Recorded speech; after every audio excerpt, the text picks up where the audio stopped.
सुनिए, हलवाई बनाता है तो उसको मिठाई बोलते हैं, और वही मिठाई को दुकान, घर, मंदिर कहीं पर भी आप जाके भगवान के शरण में चढ़ा देते हैं तो उसके बाद वो प्रसाद बन जाता है।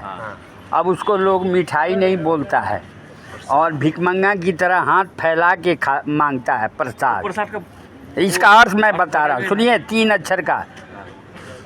कैश करना हो तो कीजिए, फिर सुनना हो तो सुनिएगा, औरों को बताइए। आप औरों से प्रश्न करके पूछिएगा। मेरा दावा है कि 100 में 99% लोग नहीं बताएगा। आप अभी सियान होकर के बताइएगा तो आप 101 हो जाइएगा। प्र का मतलब परमेश्वर, प्र का मतलब परमेश्वर होता है, जिसे प्रभु भी कहते हैं।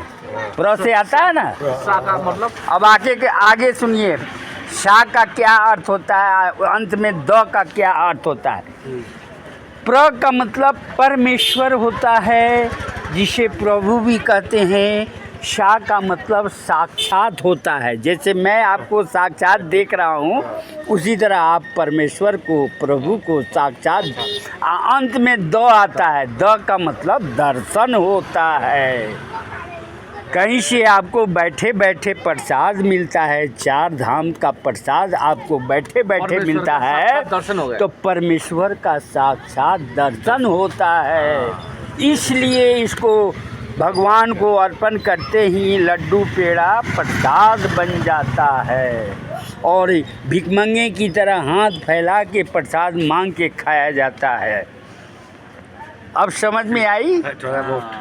अब आप बूढ़े लोगों से पूछिएगा, आपको ये अर्थ मैंने जो आपको बताया सुबोध प्रसाद जीरो का, वो उस तरह का आप बता के देखिए। 100 आदमी के बीच में प्रश्न कीजिए और 100 आदमी नहीं बताएगा, आप बताइएगा तो 101 हो गए। यानी गुरु का सबसे ऊपर स्थान होता है ना। जब से ज्ञान आता है तभी से सियान आदमी होता है, दुख सुख में बदल जाता है ना। बहुत बोलिए हरिओम हरिओम हरिओम, नारायण नारायण नारायण, हरि हरि हरि हरि नारायण। अब सियान हो गए लोग ना, जब से ज्ञान तभी से सियान। मुर्दे को छू कर लख साबुन लगा लगा कर नहाते हो, अब मरे हुए मुर्गे का टांग ठूस ठूस के खाते हो। आखिर क्यों? हर जीव में भगवान शिव होते हैं ना, आत्मा ही परमात्मा का अंश है।